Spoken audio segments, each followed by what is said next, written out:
Hello, everybody, again. Happy to be here again. It's the last panel of the last day of Mastering the Music Business Online.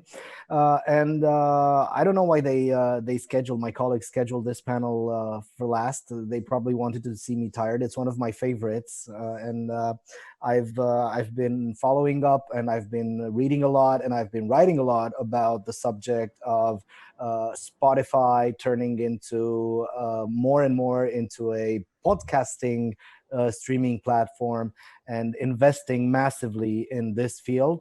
And we have a whole hour of discussion ahead of us. If any of you would like to ask any questions, you're more than welcome to do it. My colleagues will direct them to me. All you have to do is type your question in the Facebook on the Facebook post that you're watching this, and I'll get the question, and I'll make sure that my guests answer it as soon as possible. It's a great pleasure to have three very well documented and experienced speakers in this panel today. Hen Heimdal is marketing development for UK and Europe at CD Baby, which is a one of the biggest digital distributors. And we have Peter Osted, who's a booker at Future Echoes, a brand new music business conference and showcase festival in Sweden that hopefully is going to take place physically, not like us this year, in February 2021. He's an old friend of Mastering the Music Business, but he's here in his quality as an original investor and shareholder of Spotify.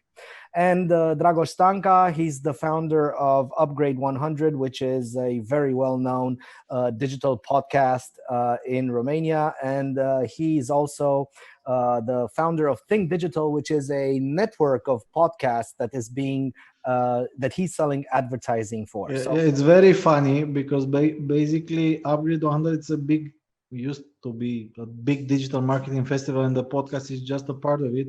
But depends with who I'm talking with. They are saying, "Yeah, you're working for the podcast. You're working for the festival." So yeah, it's a brand that is covering professional media in audio, video, and events. that is Upgrade 100, but Think Digital is a network of podcasts, Yes. and it's a groundbreaking project in Romania, at least. So, first of all, thank you for answering our invitation and being here today. I'm really sorry that we're not meeting in person, as it is customary for us to meet on the stage of Mastering the Music Business and also have beers and laughs and everything that we do. Hopefully, we'll do that next year. My first question, or maybe just a conversation starter, is the end of 2019 brought some major acquisitions from Spotify in the field of podcasting. It acquired podcasting platforms, and it also began to sign exclusive deals with various podcasters around the world. Of course, of them, Joe Rogan being the most famous. My question is, should the music industry get worried? So anyone who'd like to answer, let's not take turns. It's just a friendly discussion. No, probably not, because to be honest, the big labels has already left Spotify. If you look into their field, what they're doing right now, they care more about TikTok than they care about Spotify. But that's part of their game. It's more or less like right now they have the focus on TikTok until that gets banned somehow or something like that. They always switch focus, and that has been ongoing for the past 3 years. So, and since Spotify is more and more getting just algorithms, there's no staff inside. It's always reorganizations and less staff and more algorithms. I think the record labels feels like, okay, it's not our main priority. So they are more or less focusing onto what the listeners have. And they probably have statistics that says that podcasts are going well for them. I tend to agree, but I also think as an industry, we have a tendency when any new developments happen with services or with things that we've become really familiar with, all of a sudden we panic and we think of it as a negative thing straight away. Whereas this is such an incredible opportunity. This is a platform that has hundreds of millions of users, active users, and they are there because they're music fans originally. This means that as a music industry, we should be pivoting, and the music podcasts are already coming on board. I've seen huge success. Oasis had a podcast that's come out called Listen Up, which is allowing for fans to kind of rediscover their music and re-energize them about existing catalog. And it's also an amazing tool for you to discover new artists. I think focus on the positive. There is the question that arises: if we have music in podcasts, how is that monetized? And is it monetized at all? I'm talking about the rights holders getting their shares versus a normal play in a playlist or by itself on Spotify.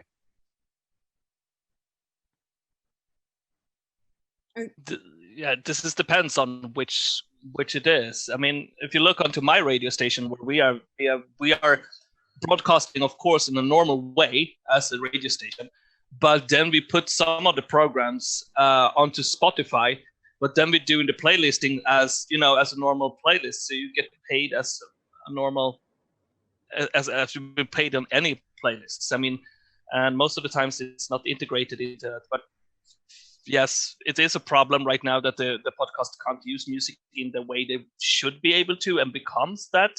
So right now it's a lot of talk, no music, but in the end of it, people are longing for getting that thing. So I think that's just a solution that, well, the rights owners and the things has to progress and actually make it a little bit faster to happen. But I think that's probably going to go on pretty soon.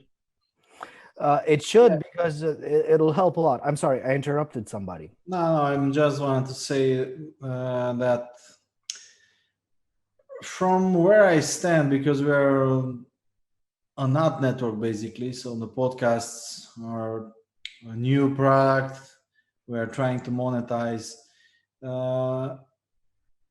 It's basically the same thing since forever. It's about audiences that are meeting with advertisers and consumers. Okay, so basically you have two big ways. You can take some money from the consumers, they have to pay a subscription or something, or you can take money from advertisers. All those platforms, they are fighting for the same thing. So I think our obsession to put things into little boxes from the big tech perspective is obsolete, because basically what we are talking about now, we are seeing moves that Spotify is doing.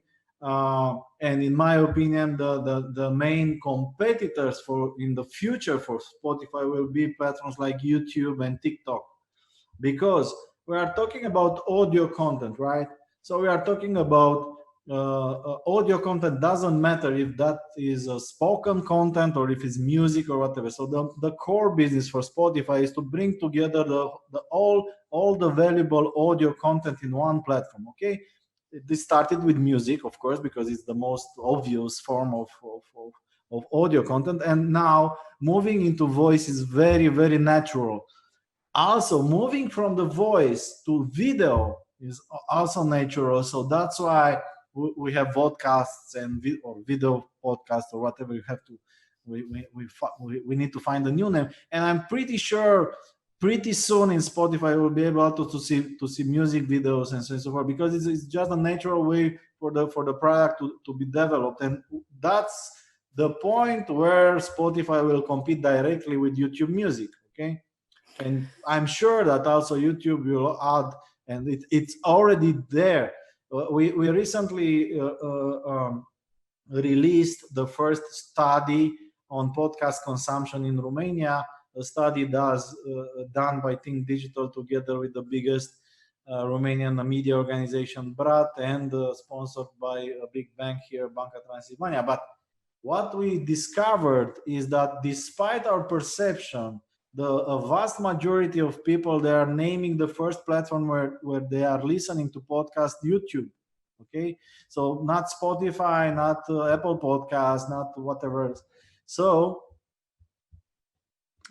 that's why I'm saying that from the big tech perspective, it's about capturing as much audience and data possible and having clear offering both for the public and for the advertiser. What's that offering for Spotify? Audio. That means music, and now means podcast. Maybe in the future will mean, I know, ASMR shows or whatever, I don't know. But this is what they are doing. So from this perspective, Spotify is not an app for playing the right music for you. From my perspective, it's an app that is collecting anything that is valuable from the point of view of an audience interested in audio content, and that's it. And from this level, you must to convince advertisers to use this platform, and end consumers to pay for a subscription. And that's pretty much it. But I don't think it's going to be difficult to convince advertisers to advertise for podcasts on Spotify. You know, if you have Michelle Obama or Josh Rogan, right? Yes. I'm talking about our, the Far East. it's jungle out here, so it's not that easy because the advertising budgets are not that generous. So podcasts, for example, now are considered an exotic thing. So we are doing this audio network of podcasts in the region because it's a nice new thing to have, and we always try to be trendsetters. But we are not paying our salaries and taxes based on the advertising we are collecting for podcasts for the moment. We are running campaigns on other websites, platforms, and so on and so forth. But it's growing. It's obviously that it's growing. It's a very interesting point of view because it's the point of view of the digital guy. But this being a music industry conference, a conclusion that any viewer might reach is that if people start listening more and more to podcasts, and these podcasts get promoted in the same place where I used to listen to music, the time that I spend listening to something, anything in every day, is more or less the same. But any platform, YouTube, any platform is fighting to pay less and less possible to the content producer. If possible, they are up to make the users producing content for free. That's why YouTube is encouraging vloggers that much, because they are producing huge amount of content, and they are attracting huge audiences, and they are basically doing that for free. They are self finance themselves. They are fighting for budgets. They are going to the clients and so on and so forth. So from this point of view, for a big tech, this is a big win. As much content produced for free, and for content that is not costing them money, is a good content for them. So artists must understand that the Spotify is somehow is the same like YouTube. You can use it to grow your fan base, to, I don't know, maybe sell directly some music if that's still a thing, or to have gigs that are paid, and so on and so forth. So it's a distribution and promotion platform. I don't think in the future it will be a consistent revenue provider for the music industry. Is my opinion. Maybe I'm wrong. Peter, Hen, what do you say to that? Is Spotify, and generally speaking, digital streaming not a consistent future for the music industry? Because if that's the case, things are gloomy. But it is true. Drago is kind of right on that one. It is, because we're already seeing this this disruption, and I think the COVID actually has just speed on the process. What's going to go on, and anyway, because it's like, you have to imagine, when I jumped on Spotify 2007, they were laughing at us. They were like, yeah, you're gonna stream things and you're gonna have commercial into it. No, it's not gonna work. I mean, we are selling things through iTunes today. The results of it's iTunes. I mean, they are moving, and that's why the big labels, they have already said their things like, no, we are going on for other platforms. Right now it's TikTok.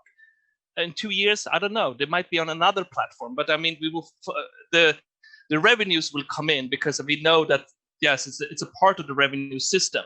The thing though with the COVID is that it interrupted the live scene, which has been like 50% of the income, and that's going to change hugely right now. But it's still going to be probably back into the 50% anyway, but in a new way with new players and stuff like that. And that's why also Spotify is going for the audio. They actually had videos on for people don't know that, but for 4 years ago, they actually had videos on. But they realized pretty quickly that there was no way to do it because people are using Spotify as a background app where you don't watch it, because making commercials on Spotify is not as good as anything else. Like on YouTube, you have your eyes onto the screen, but that's why you can't have really YouTube on a working place, because you need to work. But you can have it. Spotify can have it on the background. Yeah, but YouTube is now copying Spotify and playing it in the background without video. So They do.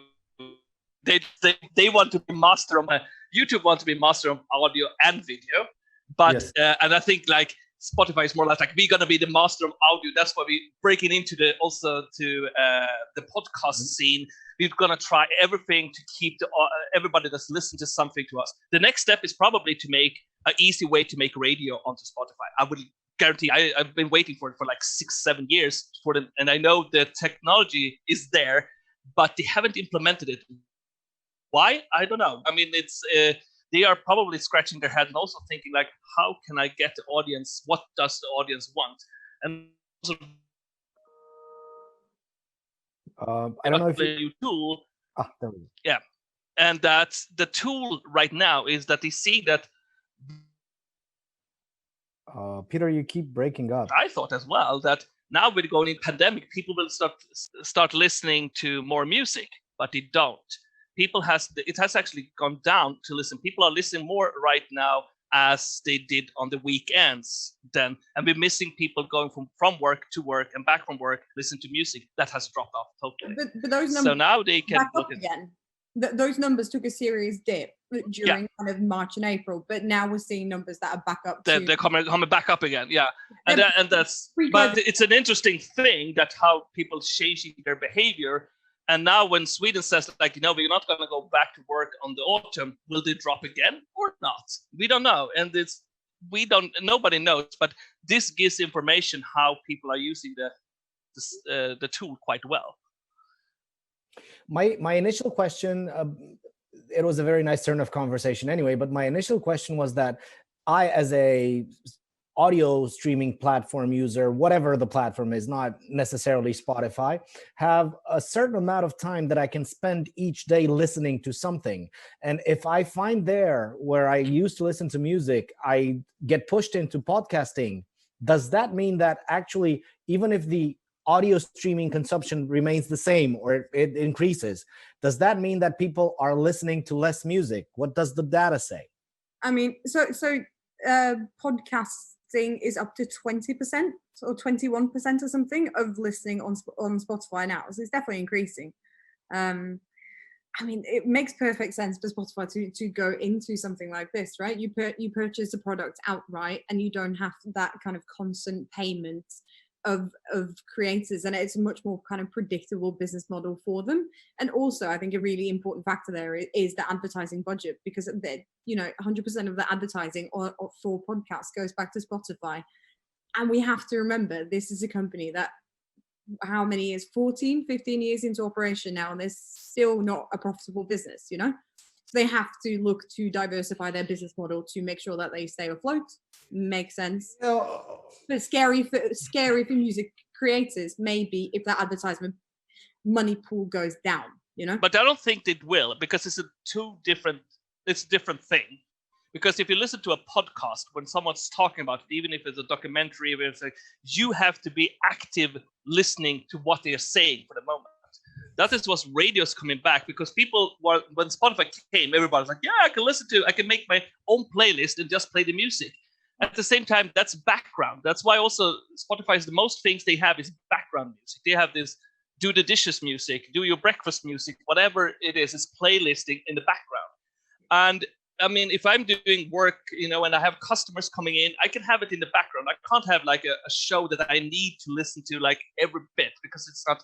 So it's not this type. And sometimes I want that when I have time. I really want to listen to a good audiobook or whatever. But sometimes I just need, and you don't gonna put a podcast. If you're gonna have a party, you're not gonna blast off the big Michelle Obama's podcast in the background because it's not the same. Depends on So I the don't think party. that Depends on the party. Maybe they're yes, intellectuals. maybe we can have those parties, but I don't think so. I don't think that's a threat. The threat is that, well, it cut off a marketing tool for us. It's like, yeah, we have to start marketing in different ways, but that was already also ongoing. I mean, we have to market ourselves on YouTube as well. We are not as good at that in the music industry, but we should be better on it. On the other hand, there is nothing there is nothing new. What's new is the technology. What's new is the way of distribution and so on and so forth. Because if you're thinking about it, people were always listening to music and and listening to the talk shows and so on. So we had that's why we have talk radios, music radios, and combinations between the two. So basically, depends on the mood, depends on what you are doing. You might maybe you are interested in listening to a talk show, so a podcast, or listening to a music program, or music radio, and listening to the music. If you're able to mix them in any way you like, not in a linear way like an old way, the classical radio way, it's an advantage for the consumer, and that's why people are using more and more. Maybe I'm not sure. Maybe Dan is a better radio, a much better radio personality, and he can answer to that. You mentioned before that 20% out of the total time spent on Spotify is listening to the podcast. So maybe in radio is the same, in the same portion. I don't know how much talk versus music is optimum. Maybe it's 20/80, and that's there we go. So we have a new radio station, global radio station called Spotify. I'm not sure. Yeah, it is true. I mean, yeah, because it's like, and I think also if they open up a tool where you can upload, because most of the radio stations, if you listen to a commercial radio station, they only have like 1 to 2 minutes talk between their blocks of songs, and what they're talking about is really nothing that you have to listen to that much. It's usually what chewing gum they likes to eat or anything like that. It's no deeper thing, and that's what it's, because it is for the background, really. In that kind of sense, we have also, I know, Radio Voice of America or Free Europe or whatever, and they're hard talk radio. So I think we're gonna see that they actually let it easier for people to get music into their programs, to block it up in that kind of sense. But because people are missing it, that's what they say. That's what the audience of Sweden have been saying all the time. It's like, we like the playlists, but we miss the talk between the songs sometimes. And if you want that, well, that would be a perfect thing. So now I've given away from Spotify to invent that kind of thing. But I know the technology, they already have it, but they haven't implemented it. I mean, that technology is easy. It's called a playlist, no? You have 2-minute segments that goes into a track and everybody's happy, you know? Yeah. And you can choose yourself. It's like, if you're a metal fan, you can only get the newest metal music or R&B music, and it won't even be the music that the hosts are choosing. It's someone, you can choose from whatever you want to hear. I mean, and you have a host that would introduce the song. Sorry, Han, that would introduce songs, and from time to time you'd hear that host. I need a job. I mean, they've been doing this during COVID, right? With the wellness playlist that they've been using. That's effectively like a radio show. It's music and it's talking in between. It's very much a focus on personal, physical, and mental health, but it's effectively like a radio show about that with music in between, curated to you individually based on your tastes. Mm-hmm. It's already here. Yeah, they're probably testing it out. I'll switch perspective for a bit, because I'm sure that a lot of people that are watching us right now are scratching their heads and asking themselves, okay, I'm a musician. why don't I have a podcast? And one of the reasons that they probably don't have a podcast is that they don't know that they can actually earn money from it. So I'll ask Dragos to shortly explain how are podcasts monetized and how can they be monetized, or are they? I think they are. Yeah, it's a market that is very young. If we are looking about at the numbers in the US, for example, we are seeing that podcasts are still a pretty small fraction from the total radio spending and digital spending. And even if the United States is the states are the biggest market in the world, we are talking about small numbers from for podcasts only. We are talking about $500 million US, the whole podcasting advertising market for last year, and that's a tiny portion compared with the total digital marketing. So if we are going in Europe and so forth, still we are seeing an early stage of podcasting. What I would strongly advise the people that are looking into it like a way of making a living out of it is not to look at the podcast only, okay, because it's not about podcasting only. If you're good in what you're doing and you're creating a format, you can do the podcast, you can do a video version of it, you can also have a strong social media presence, so you can have your own website when you're digitalizing the discussions you are so if you're able to grab an audience and you are serving this audience with different formats, you can even sing, I know, you are becoming interesting for advertisers. Step one. Step two, from my perspective, because it's very complicated for the big brands and big media agencies to work directly with everybody, is to find the right partner, like the equivalent of multi-channel networks from YouTube. There are ad networks like Think Digital, for example, for a region, that can help you, because advertisers are looking to big numbers. You are competing with Google in general, you are competing with Facebook in general. So in order for you to matter, you need to be part of a network that is able to have consolidated big enough numbers to be interesting for the advertiser, also the personal relationships and the deals and so on and so forth. So don't think at the podcast, because not everybody is Joe Rogan, okay? So don't think at and even for Joe, it was a long way.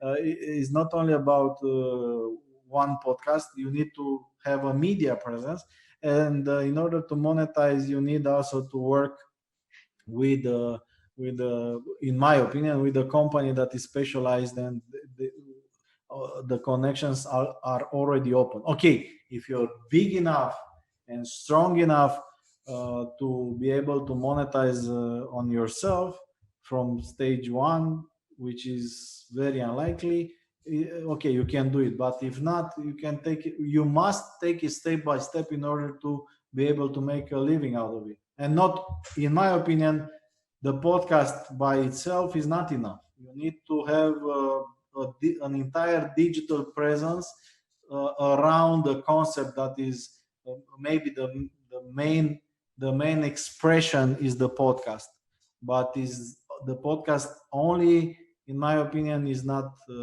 enough. Okay, there are exceptions that are just confirming this rule, but as a general rule, is not enough. And I mean, this is the same as everything else in the music industry in 2020, right?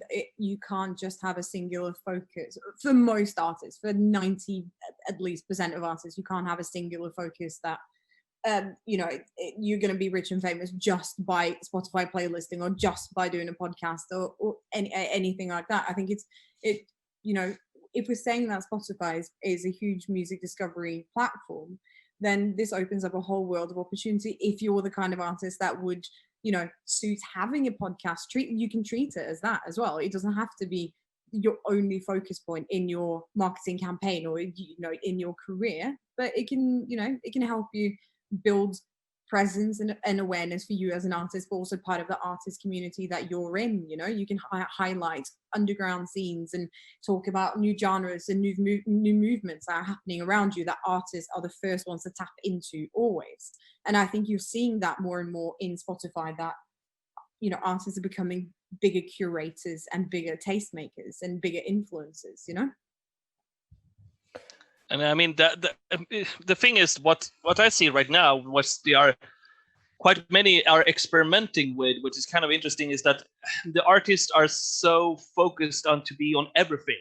They are on all the platforms at the same time, and that scattered them out to just do a little bit of work on each and every platform, instead of maybe take three that you are really good at. So if you're really good on talking, well, then get a podcast onto it. And if you're good on music, then take a podcast and music. But if you're good on taking pictures, well, Instagram is going to be a much better way for you. I think that most artists are so stressed out to be everywhere. They have to be Twittering, they have to be on Facebook, they have to be on Instagram, they have to be on TikTok, they have to be on this and this and this and this. Instead of being like, no, I'm going to concentrate on these three, and my audience will find me there. And then, I will leave some audience off to the other things, but so be it. Later on, I can discover it. And I think that's the main problem today that stresses the artist out, is that there's too many options. I want to do everything. We are working for free for all those platforms. We are working even as individuals. We are working for free for TikTok, for Instagram. So if a new social network will have success, I think it's a full-time job. If you want to have, even as a professional, even as a person, if you are interested to have a good social media presence, I think half of the day you have to work on it. And for an artist or for somebody that is, but that's why you need to be good enough and strong enough to be able to hire people to do that for you, because otherwise it's just a full-time job to cover all the platforms and to have a good presence everywhere. It's a full-time job, and even more. Completely. And I work with a lot of independent artists and a lot of DIY artists and small labels where this is an issue. They just literally do not have the manpower or the capacity to work all these different platforms. And the knowledge sometime, because I know TikTok is like Chinese for most of us. Well, exactly. But one of the first conversations that we sit down and have, ahead of a campaign is what are you good at and what do you want to do? Where do you see yourself? If you're not very funny, then Twitter is not your platform. Then you're just wasting your energy, just like Peter said, or not wasting your energy. Or if you're not Trump. Yeah. Different story. well, Twitter will die when they get rid of Trump because no one uses it. But this is also the problem for an artist, because my artists that I manage, they're a little bit older. They are thinking like Facebook, that's for old people. They are usually saying that I'm using Facebook. But in my thing, I see that the ones that are 25 to 30, they use Instagram. And my new artists that are 16 to 18, they are laughing at them as old because they use TikTok. So we're going to have age gaps into different. So depending on what kind of music you're doing, you're probably, your age group's going to be on a different platform as well. And not really, you can't be on everything. So there you have it as well. And also, we don't know if platform dies. Is people still remember MySpace? We have top list in Sweden with how many MySpace followers you had. I remember that thing. And maybe we will laugh about it as well. It's like, I had 16 million followers on Spotify, but Spotify went off somewhere because it can be bought up by Tencent or something like that. We don't know. And usually they're around for 15 years. I remember Netlog from Belgium. It was a big social media at some point. There's a lot of these things. And it's like, and even though if people today can't imagine that, YouTube will disappear or Spotify will disappear, it can be bought up somewhere. It can do something. It can happen. And I think that, yeah, you have to just be flexible to move along. And if you have a big audience and you tell the audience just move to this platform, then you go to that platform. I mean, that's the thing. Talking about using one or more platforms brings me to another topic that I wanted to touch with you today, and that is exclusivity. Because and I'd like him to start off here, because you're, as a digital distributor, are probably in agreement with me. Exclusivity was a very stupid thing, even when it was about classical radio. So I would give my song to that radio station for exclusively for 2 weeks in exchange for whatever, some airtime, more airtime, or a better spot in their playlist, or so on and so forth. Now, exclusivity, I think, it's not an option, but we see it happening with a very, very new thing, and that is podcasting. Joe Rogan is exclusively on Spotify for a huge amount of money. Is that a solution? Of course it is for Joe Rogan, but because for that kind of money, I think anybody would go exclusive. I think he would have even shut down his podcast for that amount of money. But that is an exception, as you have very well put it here. So this tendency to grab on exclusively on podcasts, if it becomes a trend, it might reflect itself regionally, even nationally, for countries with a strong presence in podcasting. Is that actually good for podcasting? So just starting with music, as a digital distributor, I would never tell anybody to go exclusively with one platform for a certain amount of time, because you're missing out on your kind of, that initial release excitement. If you're not on all these other platforms, then you're missing out on the Apple users or the Amazon users or whatever it might be. I understand why Spotify would do that, because obviously they're paying a huge sum of money. And I think a lot of the big acquisitions that they've been making have been very US centric. And every time Spotify release their annual or their quarterly data, they lump North, they do it regionally, right? North America, Latin America, Europe, etc., etc. Yeah, which just did, by the way. Yeah, exactly. And I'm not 100% sure whether it's actually clear if Mexico is rolled into North America, which it technically is, or if that's part of Latin America. Now, if Mexico is included in the North America calculations, Mexico is one of the biggest markets for Spotify. That tells you by extension that maybe Spotify is not as strong in the US as one might think. Therefore, if you're making big acquisitions for US-centric podcasts or big US podcasts, you would be expecting to bump your subscriber numbers, And I think we're moving into an era where in some Western markets, the new client acquisition for streaming services is almost at saturation. So now it's not a game of converting music listeners to streamers. It's now about, you're with that service, but I want you to come over here. This is what I can offer you to come over. Is that a good thing for podcasts? I'm not sure. I mean, it's a good thing for Joe, but I wouldn't recommend smaller podcasters to do it, I think. Dragos, Peter, anything you want to comment or add? I mean, it's the same thing on YouTube. It's just that YouTube are so big. I think there was someone that tried to actually buy PewDiePie. I think it was, but I think that the network was not strong enough for him to have an audience there. I mean, YouTube got hiccup when he said, like, I'm going to shut down my channel.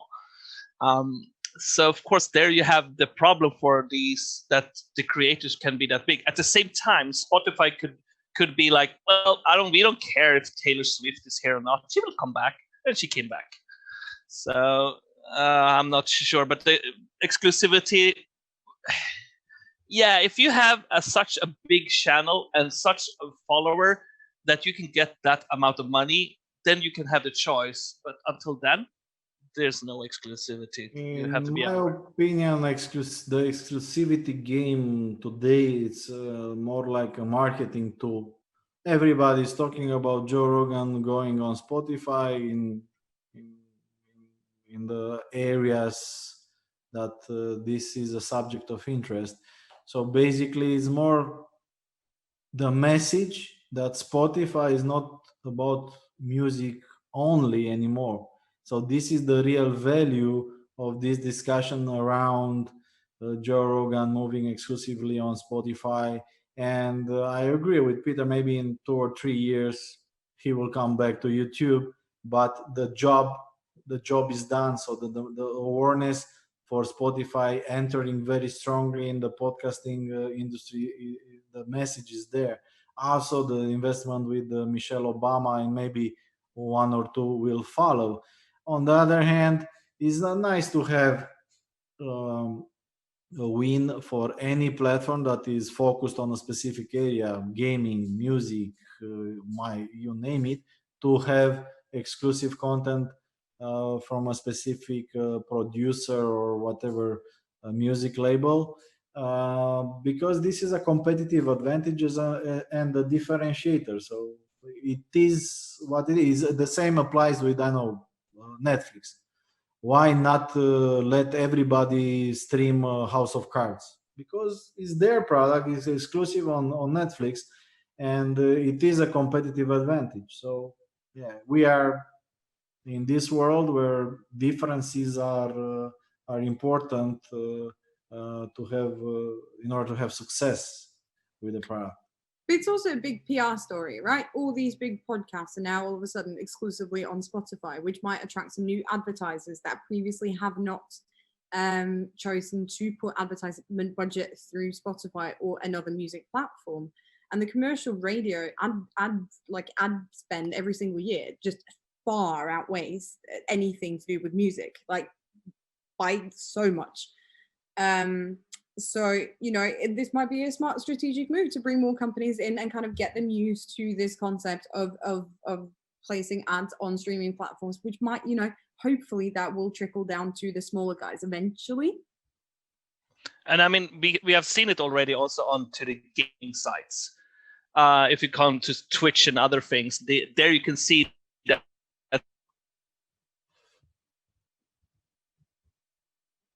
open, that he actually buying people. We saw that put down the platform. So it's well, we are probably in that part of the game world right now that exclusivity for the big names is one thing, but how long will that keep on going? Well, it's hard to say. I don't think it's going to keep on that long.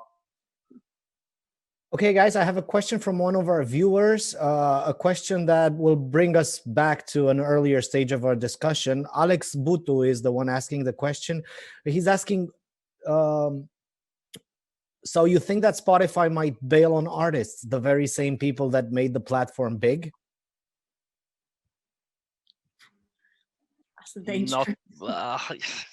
No, not really. The thing is that they go where the money is. Yes, if the artist is not giving them the money, they don't care if they built it by the artist or not the artists. They will go for where, because what's building Spotify is really not the artist. Yes, it's like Drago says, yes, you are giving them free content in one way. They are more or less about the audience. That's their big focus. If the audience says we will only listen to clowns playing bagpipes, they would have that exclusivity. That's the thing. The thing is also, I'm unsure whether they could actually do that in the way that he probably means, because each of them, the major companies or organizations that have negotiated licensing agreements with Spotify, there's something called a minimum guarantee attached to it. So that's a minimum sum of money that is supposed to go to Warner, Universal, Sony, or Merlin for the independent sector. So whether or not that target is actually hit, there is a minimum guarantee in the contracts. So this will probably, or might be, an issue when it comes back around to renegotiate contracts, and when we've seen what's going to happen with the podcasting market. Well, the signs are there. We have another question that might actually be a sign that people are actually seeing this type of content as more prolific financially than music. Denis Nistor is asking, what do you think about Twitch and Logic situation? Logic is a US rapper who recently announced his retirement from music and signed an exclusivity deal with Twitch. I think if he's happy doing that. I mean, It's the same. It's the same thing. So basically, it's about gaining gaining some differentiation, and also bringing a new content. And yeah, it's what is good in this question is that we didn't mention too much Twitch. Also, Twitch is a very important potential competitor for Spotify. And this is interesting because what we are seeing is that at the beginning, each platform is starting with something. I know TikTok started with musically lip syncing thing, and then developed in something like the Planet Got Talent, and then things evolved in. I know now for me it's a entertainment platform. There are a lot of fun watching TikTok. It's and music is playing a big role, but also Twitch is going from gaming to vlogging and to different other content, video content. So it's competing also with YouTube more and more. YouTube is launching different projects for music, for maybe soon for podcasting, who knows, and so on and so forth. Spotify is trying to go in that direction. So in the end, we are talking about content that is audio, is video, it's written content, and different platforms that are trying to differentiate and to fight for our eyeballs, for our time, and in the end they are basically fighting for our data, because this is valuable and the market is interesting to buy this data. So how they obtain the data, how they are reaching their objectives, business objectives, these are different ways, starting from music, going to podcasting, and then maybe to something new. Maybe gaming will be the next thing for Spotify, who knows. Yeah. It doesn't matter really. What it matters is to gain as much traction and as much audience, so data, in order for you to be successful and to compete in this very competitive and complicated field of big tech. It's about big tech. It's not about music. It's not about anything else. It's about big tech. I think this is quite the best conclusion that this discussion could have was what Dragos just said. Spotify is about big tech. It's not about music. So maybe it's a bit harsh, but it's something that we have to learn to live with and not hold Spotify responsible for, you promised that I'd have streams and whatever. It's not music their is thing. just a tool. It's just a tool. In the same way that I know news and content was a tool for Facebook to grab attention, and search and whatever was a tool for Google to grab audience and data. It's a tool, and the real fight is for our time, our data, our attention, and that's it. And there's new things coming around right now that we're seeing that's going to be kind of cool. And for example, that so far sounds, and there's other competitors that wants to release like digital things where you can watch things live that has to do with the live element. And what we're seeing right now with the COVID crisis is that the live industry is for the first time for real are entering the digital side. What's that going to bring in? We don't know. We don't have a clue. We just have to follow the train, what's going on for the moment. But it's going to also be about the big data, and it's going to be about the other things. It's about how much time will we spend? I mean, we are on Zoom right now. 1 year ago, I didn't know what Zoom was. Now I use it every day. So it can go very fast. Guys, time went by very fast. Unfortunately, we have to close this discussion, which I feel could have gone on for a lot longer.